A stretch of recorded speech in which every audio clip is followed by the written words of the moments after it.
I'm not blocking this at all, am I?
Can you hear me now? Yes. Okay. This was the Russian Symphony, and it was composed by Reinhold Glier. Now, Glier may sound like a French name to you, but he wasn't a Frenchman. He was born in the Ukraine, and he died in Russia. So he was not a Frenchman. He wrote several orchestral works, music for operas, ballets, for chamber music, and even concertos with some solo instruments. However, it is this selection that we just played for you, the Russian Sailor's Dance, that he is most famous for. It's part of the music for a ballet entitled The Red Poppy, which was created in 1927 as the first Soviet ballet with a modern revolutionary theme. We hope you liked that. It's really a fun piece for our group to play. Okay, and now we have our assistant conductor coming in for some other beautiful music.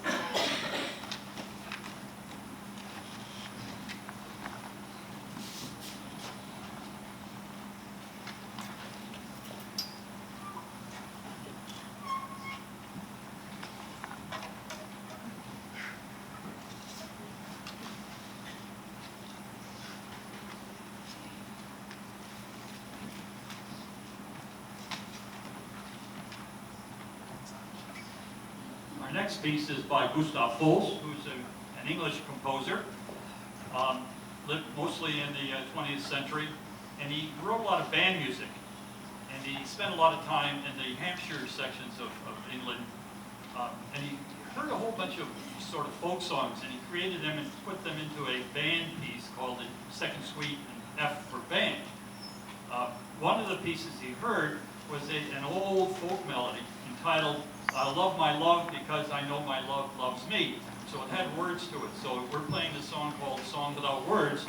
Obviously, since he wrote it for band, there aren't too many people who sing with the band, so he left the words out. But it's a story about this young couple, and the families aren't excited about them getting married, so they ship the boy out to sea. And the woman is so distraught, she ends up in a poorhouse insane asylum, and she sits there knitting and singing this song about how she'll never give up because she loves my love because I know my love loves me. And she goes on with that for quite some time. Fortunately, the boy finally comes back from sea, and he finds out she's in this insane asylum, and he comes up to her, and she doesn't really recognize him at first, but she says, "Are you really my lost lover?" He said, "Yes." She said, "And you're not fooling?" And he said, "No." And And she said, how do I know? And he said, well, because I love my love, because I know my love loves me. Well, to make a long story short, they finally end up getting married and live happily ever after. That's this whole song without words that you're missing without the words. So here we go. This is Gustav Holst.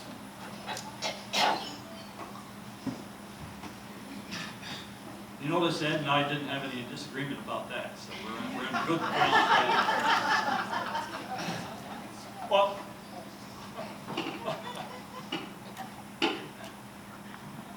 oh, where did I try to get that? I take that back. We had a disagreement about whether she ended up in an insane asylum or a poorhouse. So we did, you know, and that's what makes this job so interesting. Because Ed and I always get together. We have these big discussions about what's going on here. He's the orchestral librarian as far as researcher goes. You know, I don't know what he's got at home going on, but in anything you want to ask Ed, just go to him, and he's got the answer down pretty good.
Now we're going to take you out to Hollywood.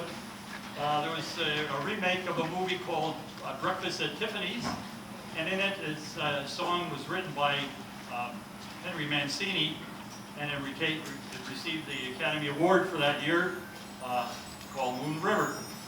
And Breakfast at Tiffany's is about this eccentric young lady who wanders around New York, and of course the scene starts with her standing in front of the Tiffany's jewelry store with a donut or a bagel or something and a cup of coffee, and that's her breakfast at there. So it sort of shows her character as being kind of strange and odd. But she's, at one scene, she's sitting on a balcony and she's singing about this river, which she entitled the Moon River, and she sort of reminisces about it. And her name was Holly Golightly. Well, we have our own Holly Golightly here today. And we're going to ask Shannon Gray to come forward and help us out with this song.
sort of feel like Lawrence Welk there. That was our only Shannon, our own very own Shannon.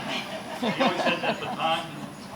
Okay, we're going to go now to Italy. She reminds me. And we're going to the Naples section of Italy, sort of the southern part. And we're going to hear 3 songs that would be played there. You can imagine yourself being down in that part of Italy, and you know there's a big festival going on. You got a whole group of people all of a sudden coming together, and they're dancing the tarantella. And some people say they had to dance the tarantella because they were bitten by the tarantula spider, and they got to dance that to get rid of all that poison. There's also a group of people who think if you're sort of a neurotic woman and you want to get rid of your neurotic disease, you can dance that too. So there's all kinds of different ways of approaching this tarantella. That's the first number we're going to do. Then we're going to go to an old tune called Come Back to Sorrento. And we have our very own Neapolitan Janine Budascinio, who will be playing Come Back to Sorrento on the violin. The violin. And then we're going to finish with a piece called Funiculi Funicula. This was written in 1980 to commemorate the opening of the first funicular cable car. And I just had somebody to explain to me what this whole system was for how they could have one car going up and another car passing and going down. It was quite a feat. So they did that in 1980, and they wrote this song. And in the song, this gentleman is describing to his girlfriend how wonderful it was to be able to go to the top of the mountain. Oh yeah, by the way, the mountain was Mount Vesuvius. You remember that mountain. That's the one that sort of had a mess with Pompeii and all that business a long time ago. Anyway, they fixed it up, and he's up there, and he's looking over the world, and he's singing this great song about how it is to go up and down this thing. We were wondering about the title, Funiculi Funicula. So I sort of looked around, and I found out that Funicula, well, it will start with Funiculi. That means the cable car goes up, and Funicula, the cable car goes down. So if you're riding that cable car going up, what are you going to say? And if you're going to come down, what are you going to say? Very good, you're paying attention. That's what we want to make sure this audience is paying attention. Okay, so without further ado, I think that's all we're going to say about it.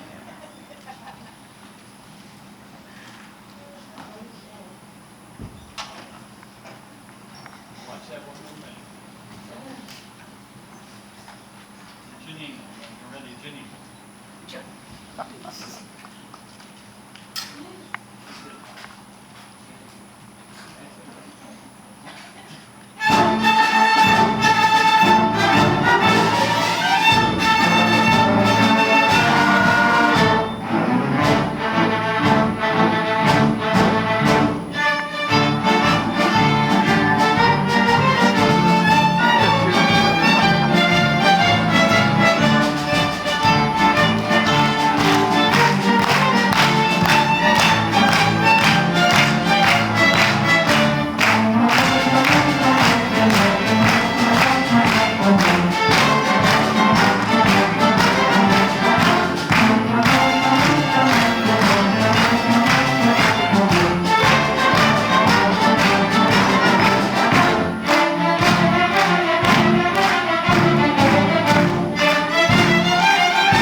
Andre Rio, I felt like him going with the run, having you guys over.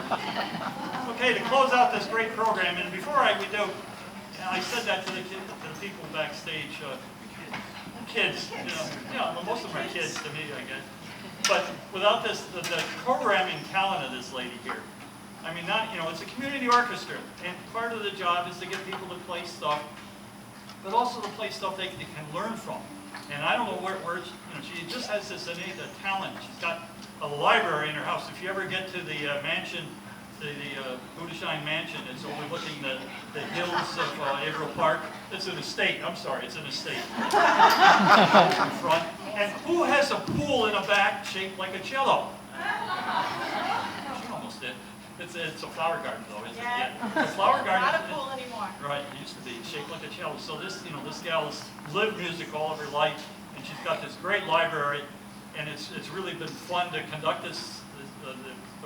my part of the program, and it's been fun to play this stuff and to present a program to the audience that's all around. I mean, pop tunes, some classical music. So you guys got you got a history lesson out of this whole thing too. So to close our program, Janine.